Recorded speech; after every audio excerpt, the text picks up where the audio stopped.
Chris Hemsworth never expected to be turned away, especially not while doing something as mundane as attending a championship baseball game on a sweltering summer afternoon in Los Angeles. The sun burned bright over Westbrook Stadium, and the humming energy of excited fans seemed to reverberate through the parking lots and walkways. As Chris made his way through the VIP entrance, he could almost taste the anticipation in the air. A big game, celebrity sightings, the crisp lines of the diamond shining under the blazing sun. He was here on a special invitation to surprise a group of young fans who had won a charity raffle. But the usual glitz and glamour that followed him took a bizarre turn as soon as he spotted the narrowed eyes of a particularly surly stadium vendor standing guard outside the VIP box. Chris couldn't put his finger on why, but something about the vendor's stance signaled trouble. This wasn't just a polite request for ticket verification. There was a charged tension emanating from him, a bristling undercurrent that didn't belong at a simple baseball game. The vendor, whose name tag read Foster, was blocking the entrance to the VIP section like a sentry on high alert. Hemsworth offered his trademark friendly smile, half expecting the man to smile back or recognize him. Instead, Foster's glare sharpened, and his grip on the security rope tightened. In that moment, the stakes became immediately clear. Chris had promised to appear for this charity event, to bring a sense of excitement to some underprivileged kids who had pinned their hopes on seeing a real-life movie star cheering in the stands. His presence meant a lot to them, and to the organizations sponsoring the event. Yet here, at the stadium's most exclusive box, Chris Hemsworth was greeted by hostility. He had no idea how dramatically this tension would escalate, or how many secrets were coiled beneath that seemingly straightforward act of barring him from entry. The initial conflict became evident the moment Foster, the stadium vendor, jabbed a finger at Chris's chest. "I'm not letting you in," Foster said bluntly, speaking in a low, cold tone that carried an unmistakable challenge. His stadium-issued shirt, once a bright royal blue, now seemed sun-bleached and sweat-stained. A name badge was pinned haphazardly near his collarbone, and his stubbly jawline bristled with annoyance. He was so unexpectedly aggressive that Chris blinked, momentarily taken aback. I'm invited," Chris tried to explain, forging patience into his voice. He gently patted the lanyard draped around his neck, which displayed the VIP pass. "There's a list. You can check my name if you'd like." Foster refused to glance at the pass. Instead, he swatted the air dismissively, clearly not impressed by the celebrity's presence. "I don't care who you think you are, or what you claim to have on a piece of paper. Today, you're just another guy trying to sneak into a box that's reserved for important people." He added an exasperated snort, scanning Chris from head to toe. "Move along." Surprised by this reception, Chris forced a smile that concealed his growing frustration.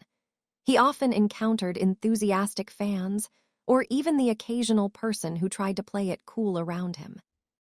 Yet rarely had he come across outright hostility like this, especially from someone whose job was to cater to VIP guests. And he had kids waiting for him inside. That was the big point. He wasn't here to simply watch the game. He had an obligation. "All right," Chris said calmly, stepping aside to let a family pass behind him. He noticed their curious glances. They recognized him, yet they, too, were unsure why a stadium vendor was treating a famous guest so rudely. "I'll speak to someone in charge.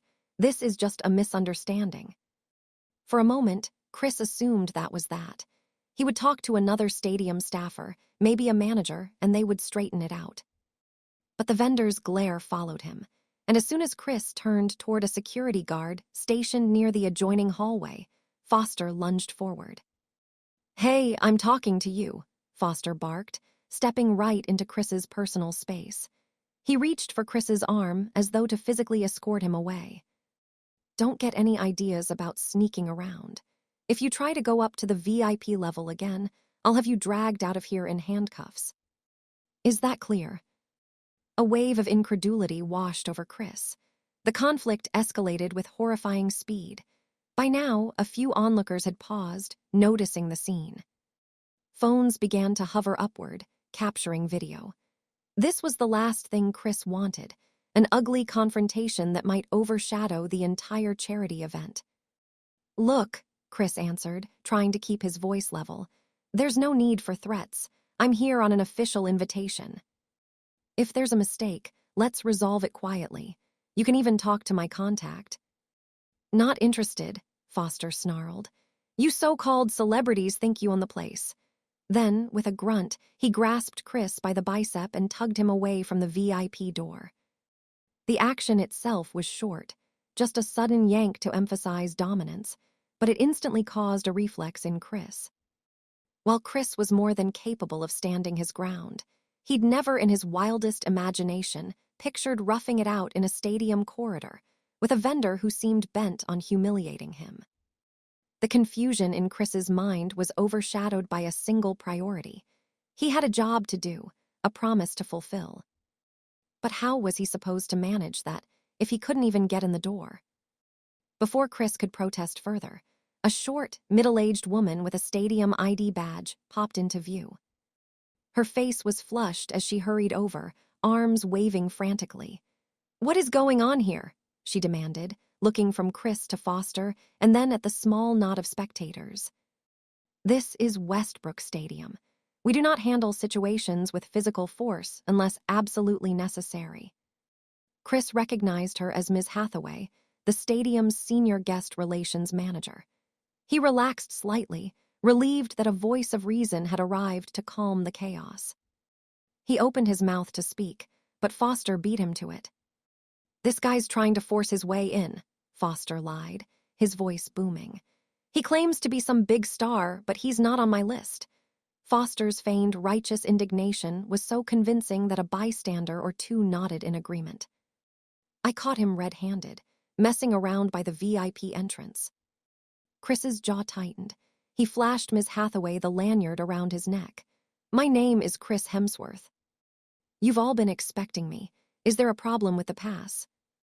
Ms. Hathaway's eyes widened as soon as she saw the pass and recognized Chris Hemsworth's face, but her expression morphed into puzzlement. "No, Mr. Hemsworth, as far as I know, there shouldn't be. We absolutely have you on the list. I personally arranged the invitation." She broke off, turning to Foster. "Why did you say he's not on the list?" Foster's eyes flicked from Ms. Hathaway back to Chris. He looked momentarily cornered, but he quickly shrugged. "Hey, that's the information I got from management. They told me not to let him in. If there's a confusion, maybe your fancy list is wrong. Maybe he's on some separate list, but I only follow orders." Ms. Hathaway's brow furrowed. "That can't be right. I saw the official VIP list. I compiled it myself." Chris interjected politely. "Look, I don't want to cause a scene. I came to meet some kids from the Green Foundation charity. They're supposed to arrive at Suite 18B. The mention of the Green Foundation made Ms. Hathaway nod vigorously. "Yes, exactly. That's what I was told. Mr. Hemsworth has an entire itinerary prepared with them." Foster lifted an eyebrow, crossing his arms. "Well, that's not what I heard." The sense of frustration tightened around Chris's chest. This was no ordinary mix-up. It already felt more personal, like Foster intended to keep him out for reasons beyond a mere misreading of the guest list. But the question was, why? Despite Ms. Hathaway's repeated assurances, the tension refused to subside. A wave of exasperation flickered across Ms. Hathaway's face, as though she was thinking that if one of her employees was being so uncooperative, there had to be a bigger reason. With the specter of watching eyes and camera phones, she decided to resolve the conflict swiftly. "Come with me, Mr. Hemsworth," she said quietly, reaching to unclasp the velvet rope. "I'll personally escort you to Suite 18B." Then she glared at Foster. "I'll handle this. Please go see your supervisor if you believe there's been a misunderstanding." Foster glowered. "Yeah, you do that," he said, but the subdued tone hinted at a simmering resentment. He stepped aside, letting Ms. Hathaway and Chris pass, but not before leaning in with a whispered warning that only Chris could hear. Don't think this is over. Confusion gnawed at Chris. This was the last thing he needed, a personal vendetta from a vendor in a stadium corridor. But in that moment, with the responsibilities of a planned event looming, he pushed the worry aside. He had kids to greet, sponsors waiting, and a crowd eager to see him. Everything else would have to wait.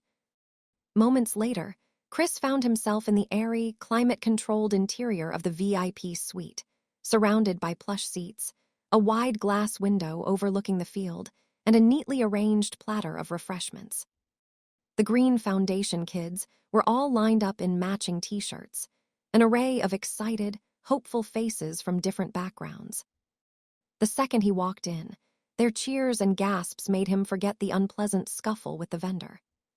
He lit up the room with a grin, high-fiving the kids and asking each of their names, doing his best to focus on the purpose that had brought him to Westbrook Stadium in the first place. He mingled with them, joked about baseball skills, and listened to their stories. In the swirl of conversation, he learned that many of them had never been to a live sporting event before. Today was not just about a game. It was about shining a bright spot in their lives, about giving them an unforgettable experience. The tension in the corridor began to fade from his mind. Yet as the festivities got underway, Ms. Hathaway quietly ducked into the suite, obviously uneasy. She gestured for Chris to step aside. "We need to talk," she murmured. "I apologize again for the rough greeting you received. That's not how we handle VIP guests." Chris accepted her apology gracefully. "It's all right," he said in a low voice, mindful of the kids chattering a few feet away. "But is there something going on? That vendor seemed intense." Ms. Hathaway sighed, rubbing the bridge of her nose. "He's not exactly a vendor. He's more like a stadium liaison, an odd role that the stadium's ownership created a while back. He's usually in charge of a particular premium concession area and occasionally does crowd management. But I've never seen him act so antagonistic." She paused, shooting Chris a troubled glance. "To be honest, I'm worried. Foster's well-connected. He claims to have friends in higher places around here. He's known to cause headaches if things don't go his way. Why would he be interested in blocking me?" "I don't know," Ms. Hathaway said, "but I suspect there's something going on behind the scenes. I'll do some digging." Chris nodded. "Thanks, I appreciate your help. I don't want any more drama. I'm here for these kids and I'll be gone once the game over." "Absolutely. We won't let him disrupt the event again," Ms. Hathaway said, though her eyes betrayed uncertainty. The game started, and for a while everything went smoothly. The crowd roared with each dramatic pitch, the children clamored for Chris's attention, and the scoreboard lit up with color. Laughter and excitement ruled the suite. Chris found himself scrawling autographs on hats, t-shirts, and baseball gloves while the kids took endless selfies with him. It was precisely the kind of uplifting environment that made him glad he'd agreed to this charitable visit. Then, around the fourth inning, the door to the VIP suite creaked open. A different member of the stadium staff, an older man with a short gray beard and stooped shoulders, poked his head inside. "Mr. Hemsworth, sir, could you come with me for a moment? We have a matter to discuss." Chris exchanged a quick glance with Ms. Hathaway, who had been scanning her phone in the corner. She shrugged uncertainly. So Chris offered the kids a reassuring wink and followed the older man down the hallway. They walked in silence for several yards, passing other staff members who gave them fleeting, inquisitive looks. Eventually, they stopped near a set of tinted windows that overlooked the bustling concession area. The older man, his badge read Alston, leaned in. "I've just heard from my manager that you're needed in a private office to resolve some problem with your admissions status." Chris frowned. "My admissions status? Ms. Hathaway took care of that. Everything should be cleared up." Alston nodded, looking uneasy.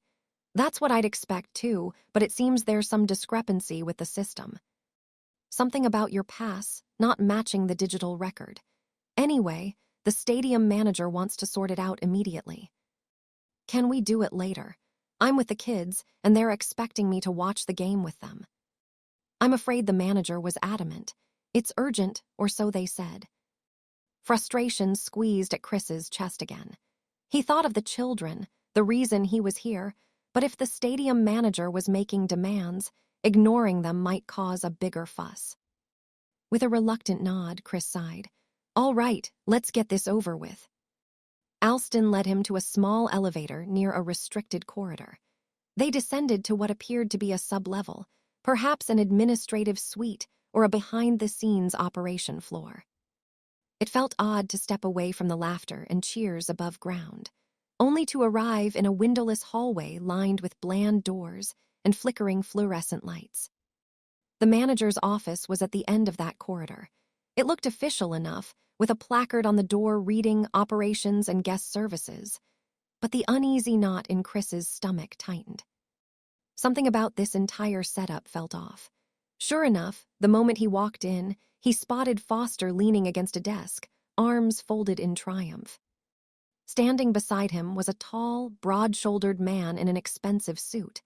He appeared about 50, sporting a commanding presence and a stern gaze.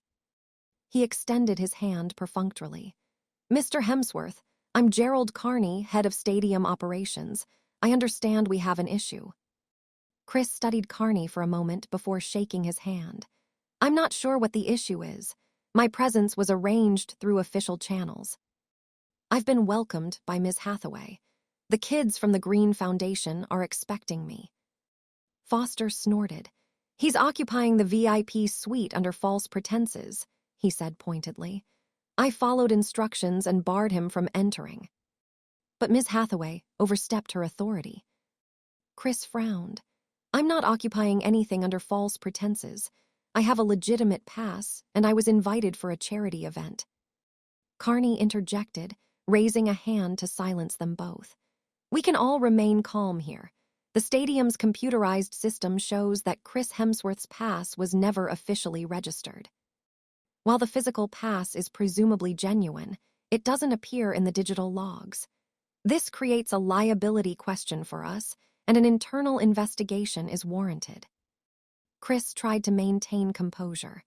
We can clear this up easily. Have you spoken to Ms. Hathaway? She was the one who told me my name was on the list she compiled. Foster cut in. Hathaway's known for playing favorites. Maybe she cut corners to get a big star in the door, thinking it'd be good PR. But if there's no digital record, it means there's no official authorization.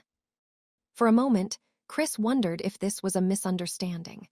But the hostility emanating from Foster and the unwavering stare from Carney gave him pause.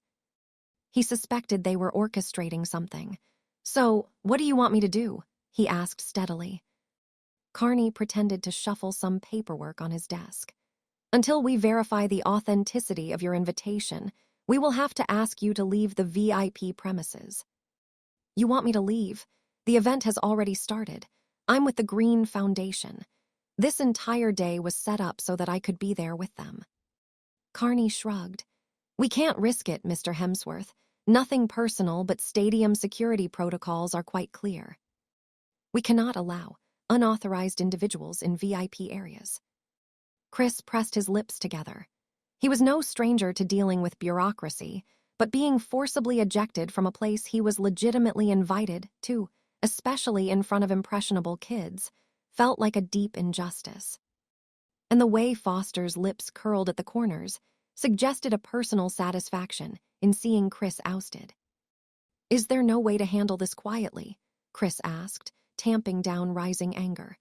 These kids came a long way, and their families had their hearts set on this. Foster spread his hands dramatically. Sorry, buddy, that's how the cookie crumbles. Carney adopted a slightly more diplomatic tone. We have to follow procedure. You can remain in a public section if you wish, but not in any VIP or suite area until we've thoroughly investigated the invitation. Furthermore, if this matter proves fraudulent. Chris's eyes flashed. It's not fraudulent, he said firmly. Carney nodded in a noncommittal way. If it's not, we'll get you back up there, but in the meantime, you'll need to leave the suite. Security will escort you out to ensure no disruption occurs. Chris's shoulders slumped. He didn't want to cause a scene that might overshadow the charity's day. "Fine," he said, eyes flicking to Foster. "I'll leave peacefully, but I expect a swift resolution." Foster's grin widened. "I'll show him out." Carney's cold glance suggested he approved. "Yes, do that. Keep things professional, Foster." No sooner had Chris stepped back into the hallway than Foster grabbed him by the elbow in a far from professional grip, steering him toward the service elevator. This time, Chris pulled his arm free. "Don't touch me," Chris said, voice low with fury simmering beneath. Foster smirked. "What's the matter, hero? Not so tough without your hammer." Chris bit back a retort. He'd grown used to playful references to his iconic role, but this was pure taunting. Instead, he took a step back, letting Foster lead the way. They rode the elevator in tense silence. The doors opened on the main concourse, teeming with fans lined up for hot dogs and drinks. The humiliation was acute as Foster guided him away from the VIP corridor, right past the curious eyes of spectators.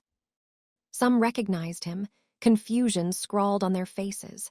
Why was Chris Hemsworth being escorted out like he'd done something wrong? The tension made Chris's pulse pound.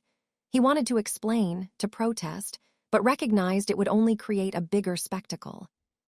Then, in a final theatrical flourish, Foster led him to a public seating area and gestured at a seat in a row filled with ordinary fans.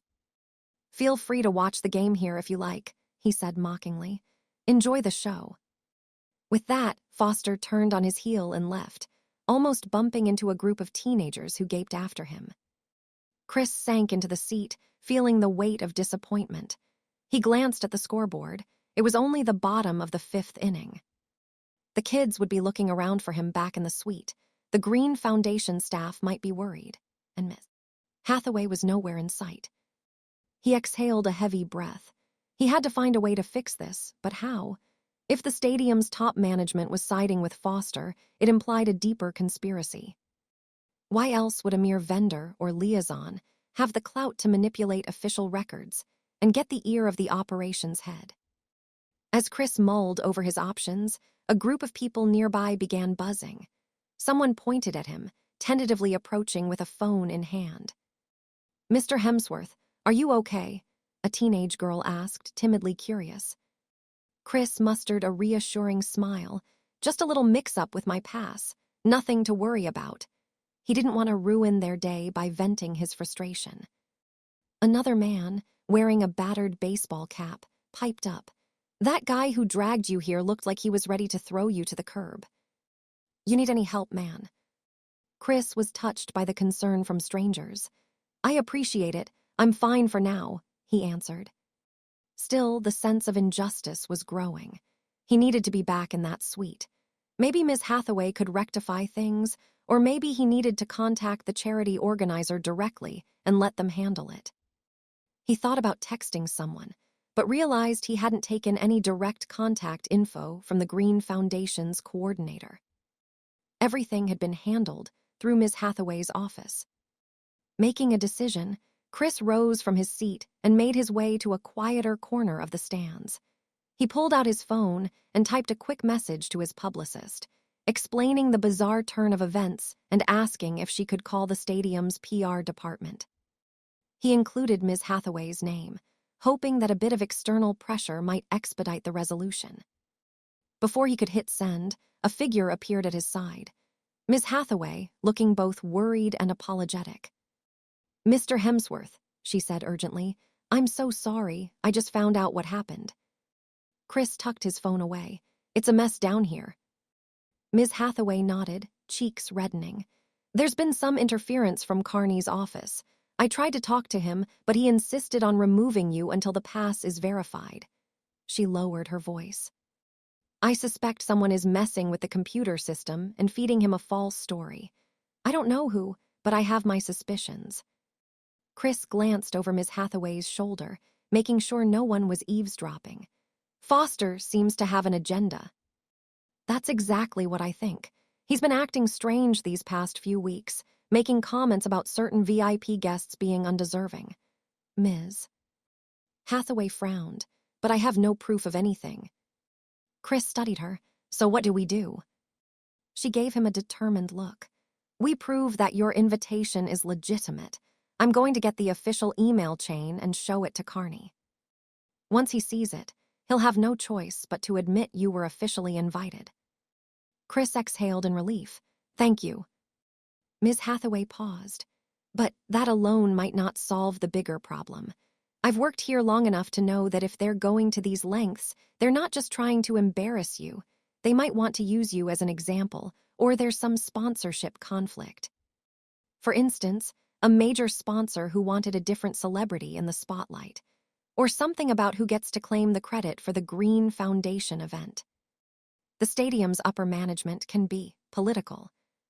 Chris grimaced. So you think it's about money or power? Someone wanted a bigger share of the publicity. Ms. Hathaway spread her hands helplessly. It wouldn't be the first time. They heard a roar from the crowd above, signaling a big play on the field. Chris cast a longing look at the scoreboard.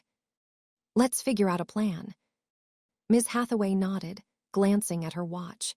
We might not have much time. The kids are already halfway through the game, and they're expecting an on-field moment with you at the 7th inning stretch. Chris's eyes widened. Yes, I promised them. We were supposed to do a quick cameo on the field so they could wave at the crowd and meet the home team's mascot. If I'm not back in the suite by then, it'll cause huge disappointment. Ms. Hathaway held up her phone. Let me make some calls. In the meantime, try not to attract attention out here. I'll see if I can get you somewhere discreet. Maybe the press lounge. They won't bother you in there if I vouch for you. A spark of hope lit Chris's face. All right, let's do that. Slinking through the crowd, they made their way toward an unmarked door on the mezzanine level. Ms. Hathaway tapped in a key code, and the door opened to a quiet hallway that smelled of coffee and industrial carpet. A couple of sports journalists were typing away on laptops at a communal table. They threw Chris curious glances, but returned to their screens. Stay here while I get the evidence, Ms. Hathaway whispered. Don't leave or Foster might find you. I'll be quick. Chris nodded, sinking into a cushioned bench in the corner. As Ms. Hathaway hurried off, he did his best to look inconspicuous, well aware that the tension was rising with every passing minute. The thought of those kids in the VIP suite, waiting for him, filled him with guilt. He had promised them an incredible day. Instead, he'd been forcibly ejected by a vendetta-driven stadium worker. Time dragged as he waited. Several times, the door to the lounge opened and closed, each time making him wonder if someone had come to chase him out again. He could practically feel the eyes of the journalists flicking his way. Finally, after what seemed like an eternity, Ms. Hathaway returned, face shining with anticipation. I've got it, she said, holding up her phone. The official email chain from the Green Foundation. It clearly states your invitation, and it's forwarded to the stadium leadership, including Carney's office. This is the smoking gun. Chris stood up, relief flooding him. Let's go prove it then. They left the press lounge, heading toward the nearest elevator that would take them to Carney's office.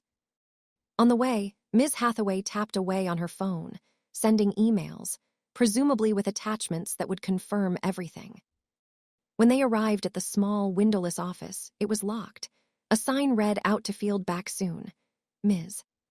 Hathaway rapped on the door in frustration, but no one answered. He's probably on the main floor, she sighed. Let's try the operations booth behind home plate. As they made their way there, the stadium erupted with applause. The 6th inning had come and gone, and the 7th was about to start.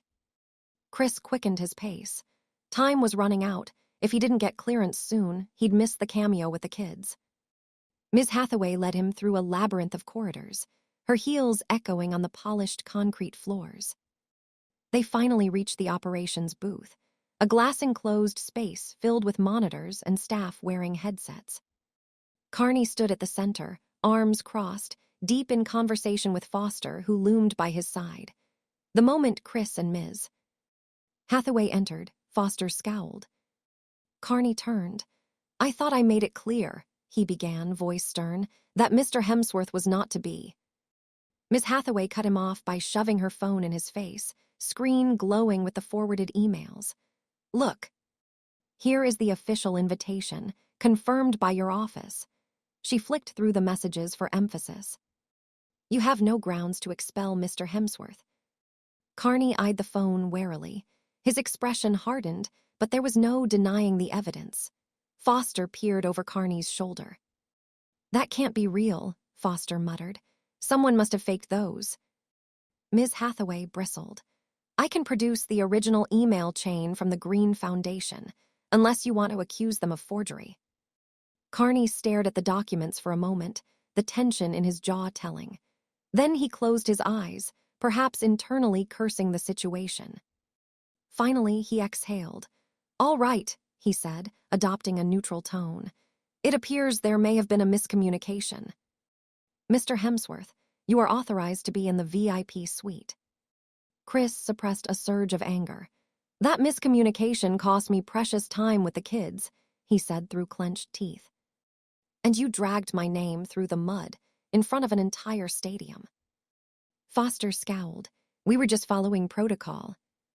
Ms. Hathaway raised her eyebrows. Protocol? You physically prevented a legitimate VIP guest from entering. You shoved him in front of onlookers. That's not protocol. Carney tilted his chin, trying to recover some authority. Mr. Hemsworth, you have my apologies. If you return to the suite now, we'll ensure no further disruption. Chris studied Carney's face. He sensed something was still off. Carney's grudging admission of error was overshadowed by Foster's menacing glare. Nonetheless, time was ticking away. The kids were waiting. If he argued further, he'd only risk missing the on-field cameo altogether. Fine, Chris said at last. I'll go, but I expect a follow-up on this. I won't let it slide. Carney flicked a dismissive glance at Foster, then turned back to Chris. Return to your suite, Mr. Hemsworth. Enjoy the remainder of the game.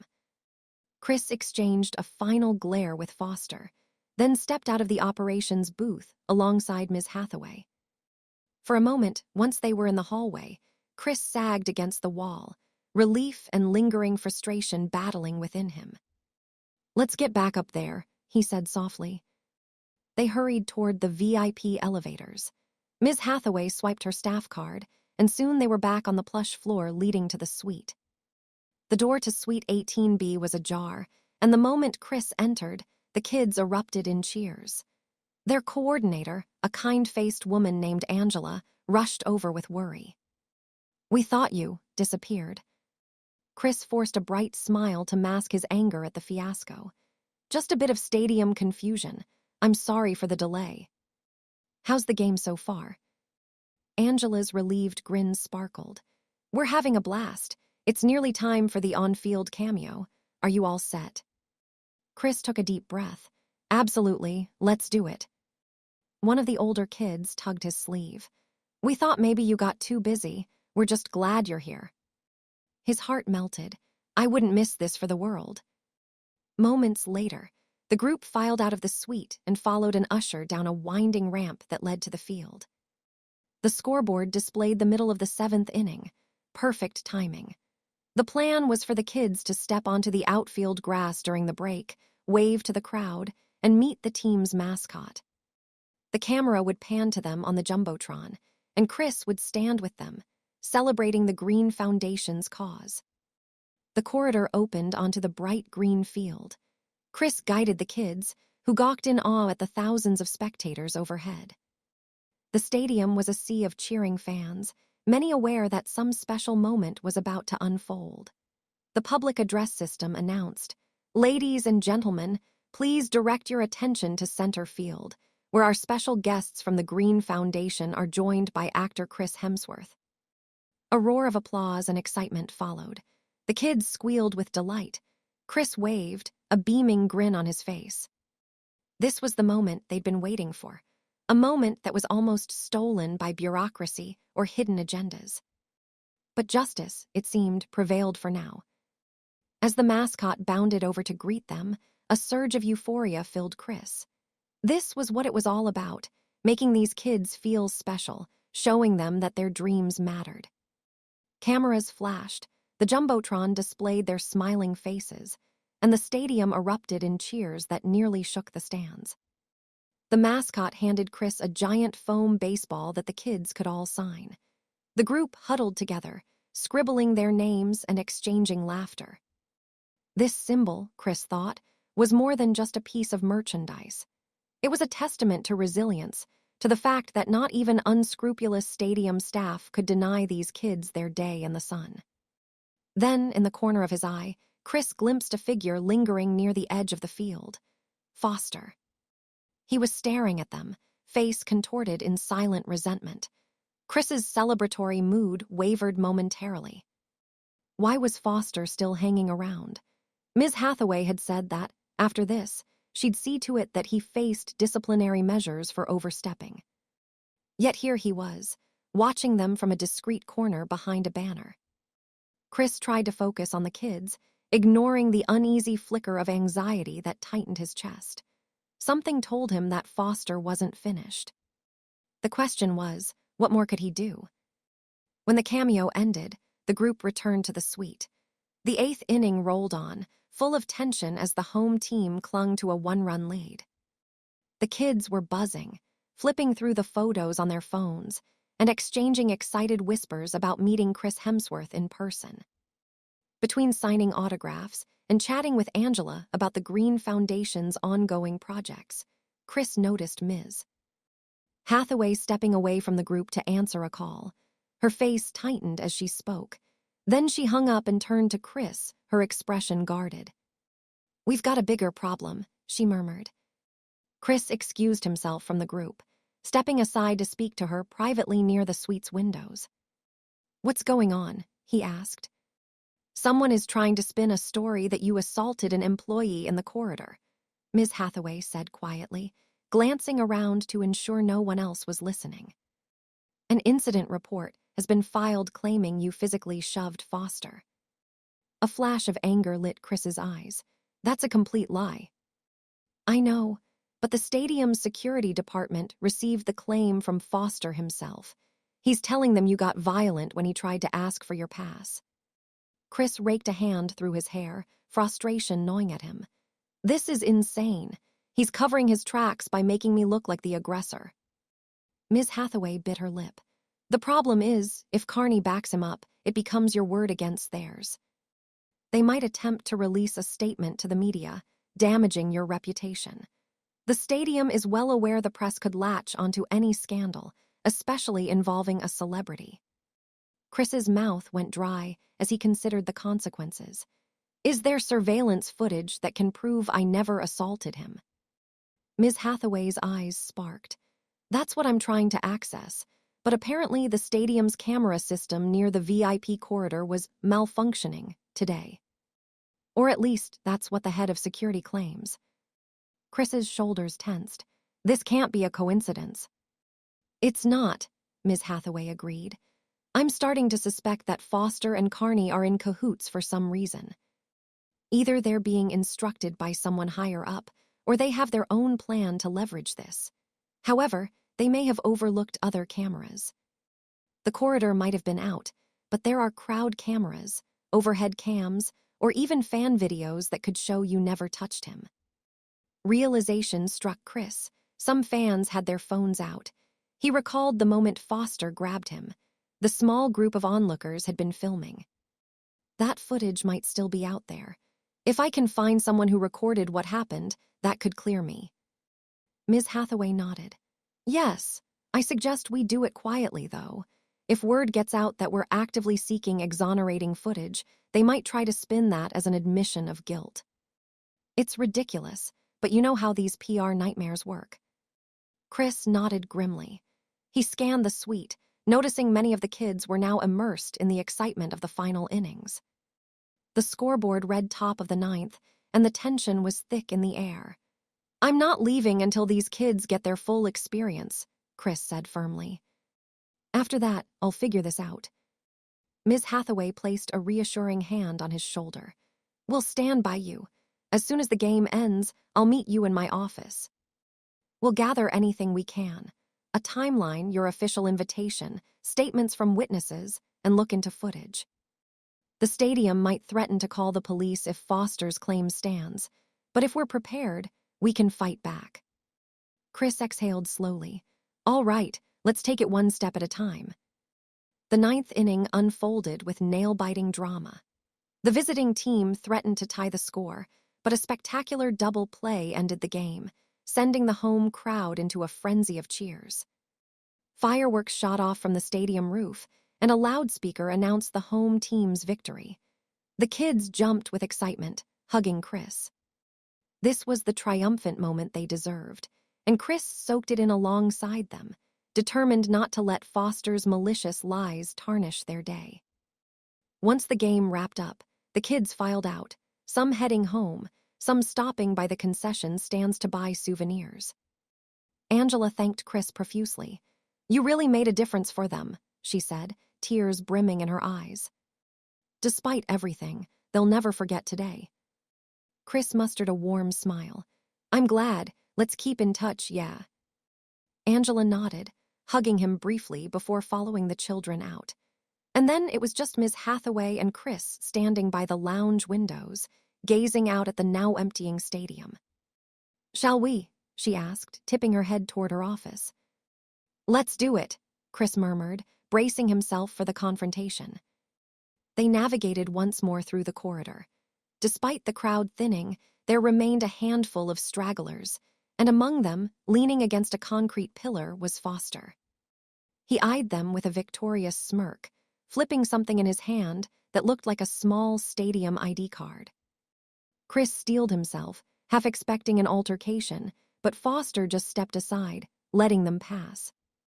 Ms. Hathaway's office was a modest space cluttered with file boxes, a desk, and a small couch. She let them in, locking the door behind them. "I just emailed security requesting a copy of all camera footage from 3 p.m. to 4 p.m. near the VIP corridor," she said, settling in at her desk. "I also sent a statement clarifying that you had no physical contact with him." Chris paced around the narrow room, adrenaline still coursing through his veins. "I can't believe I'm dealing with a smear attempt." "I came here to help kids." Ms. Hathaway gave him a sympathetic look. "That's how these stadium politics can be sometimes. Sponsors, donors, management turf wars. I don't know if Foster is doing this for personal gain or if someone higher up is orchestrating it. But we'll sort it out." Her phone buzzed, and she glanced at the screen. "Ah, that's a text from security. They're claiming there's no relevant camera footage from that time." Her lips pressed into a tight line. "Of course." Chris sank onto the couch, rubbing his temples. "We need another angle." She nodded. "I'll check social media. Sometimes fans post videos. Let's see if we can find any clip that shows the corridor confrontation." They spent the next half hour scouring platforms under hashtags like Westbrook Stadium, Chris Hemsworth, VIP Gate, but found only a few scattered clips of Chris signing autographs from earlier in the day. Nothing about the altercation. Chris's frustration deepened. What if the fans who filmed it haven't posted yet? Ms. Hathaway sighed. "That's possible, or maybe they just recorded random bits and never uploaded them." Just as they were losing hope, a small beep alerted Ms. Hathaway to a new direct message on a local sports forum. Her eyes lit up. "Oh, someone responded to my inquiry, says they have a partial recording of you being led away by Foster." She clicked the link. "It's from a user named Foulball Fan. Let me see." The video popped up in a grainy square format. The vantage point was from behind a row of seats near the VIP entrance. It showed Chris being confronted by Foster. Though the audio was faint, one could see Foster grabbing Chris's arm, not the other way around. The user had typed, "I saw Chris Hemsworth in trouble. This is all I got before my phone died." Relief coursed through Chris. "That proves I never shoved him." Ms. Hathaway nodded. "Yes, it shows him grabbing you, not the other way around. If they're claiming you assaulted him, this footage contradicts that." A flicker of concern crossed her face. It's not the entire confrontation, but it might be enough to disprove Foster's story. "Let me download this and forward it to the stadium's legal department immediately." Chris leaned over her shoulder, anxiously watching as she typed an urgent message, attaching the video link. It's not exactly a smoking gun from start to finish, but it shows enough. She pressed send. Now we wait and see how they respond. Time seemed to slow as they awaited the stadium's reaction. Eventually, Ms. Hathaway's desk phone rang. She answered, putting it on speaker. The voice was Carney's, clipped and formal. Ms. Hathaway, I've received an email with a link to questionable footage. I see a partial video that indeed shows Foster handling Mr. Hemsworth roughly. While this doesn't exonerate everything, it does cast doubt on Foster's claims. We'll need to review this internally. Chris folded his arms. Let me speak, he said, and Ms. Hathaway nodded. Mr. Carney, you see that the story Foster told is false, correct? He was the one who got physical, not me. A pause crackled over the line. Finally, Carney spoke in a measured tone. The stadium has no wish to escalate this further, Mr. Hemsworth. We prefer to resolve it quietly. If you're willing, we can move past this without pressing charges in either direction. Chris's brow furrowed. What about an apology? Or consequences for the man who tried to sabotage my attendance at a charity event? People were misled. My reputation was harmed, and your staff forcibly removed me from a place I was entitled to be. Carney cleared his throat. We will handle the employee internally. You have my assurance he will face disciplinary action. But from a public relations standpoint, it might be best for all parties if we issue a brief statement clarifying this was a misunderstanding. Chris clenched his fists. He wanted Foster held accountable, but dragging the matter into a protracted legal battle could overshadow the charity's cause, too. At length, he said, if that's what it takes to keep the kids' day positive, fine. But I want it on record that I was cleared of wrongdoing. Carney's sigh was audible. We'll have a formal letter acknowledging that you did nothing wrong and that the stadium regrets any inconvenience. Will that be acceptable? Chris exchanged a glance with Ms. Hathaway, who gave a tiny nod. Yes, that will be acceptable, Chris said at last. Very well, Carney replied. I will email you the statement. Thank you for your cooperation. With that, the call ended. Ms. Hathaway lifted her gaze to meet Chris.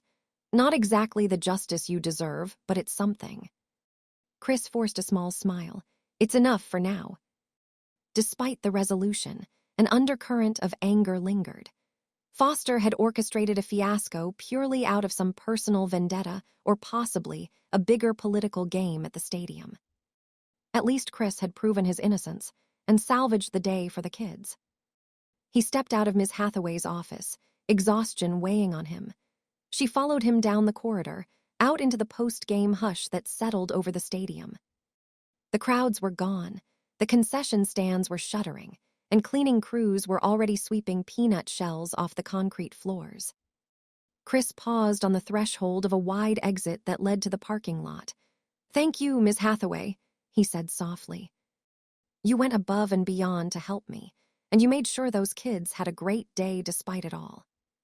She offered him a warm, tired smile. You did the same for them, Mr. Hemsworth. I'm sorry about everything that happened. He nodded, feeling a surge of gratitude. Any time you need me for something like this again, hopefully without the drama, count me in. They parted ways. Chris strode into the night air, which was cool and refreshing after the sweltering heat of the day. The parking lot was mostly empty, just a few cars scattered here and there. It struck him that his entire day, which had started with a simple intention to support a charity, had turned into a whirlwind of conflict and revelation. He wondered if he would ever discover the true motive behind Foster's sabotage. Yet as he drove away, the memory of the kids' beaming faces consoled him. They had gotten their day on the field, their VIP experience, and in the end, the truth about Foster's deceit had come to light, even if it wasn't publicly broadcast as loudly as the false accusations might have been. Perhaps that was justice enough for now. Days later, a carefully worded statement appeared on the stadium's official social media pages, acknowledging that Chris Hemsworth's invitation had been legitimate. The stadium apologized for any confusion or inconvenience. It was a terse statement, lacking detail, but it cleared Chris of wrongdoing. Foster, rumor had it, had been suspended pending further investigation. No further details emerged about his fate. For Chris, the ordeal left a lasting impression about the depth of politics in places he never expected, and how quickly a person's name could be dragged through the mud if the wrong individuals decided to twist the narrative. He resolved to stay vigilant in the future, yet he also refused to let cynicism win. The kids had their day. That was worth every moment of frustration. He took heart in the messages of gratitude from the Green Foundation. Their appreciation reminded him that good deeds mattered, even when overshadowed by conflict. Over time, he realized that the biggest victory was maintaining integrity and ensuring that those who genuinely depended on him, like the kids, were never let down. In quiet reflection one evening, Chris recalled the crowd's cheers, the children's laughter, and the sense of camaraderie in that stadium's suite once everything was finally set right. Yes, power could corrupt, systems could be manipulated, but community bonds and standing up for the truth could still prevail. That was the real takeaway from his day at Westbrook Stadium. If you enjoyed this story, please subscribe to our newsletter. We share more tales of unexpected twists, moral dilemmas, and heartfelt victories every week.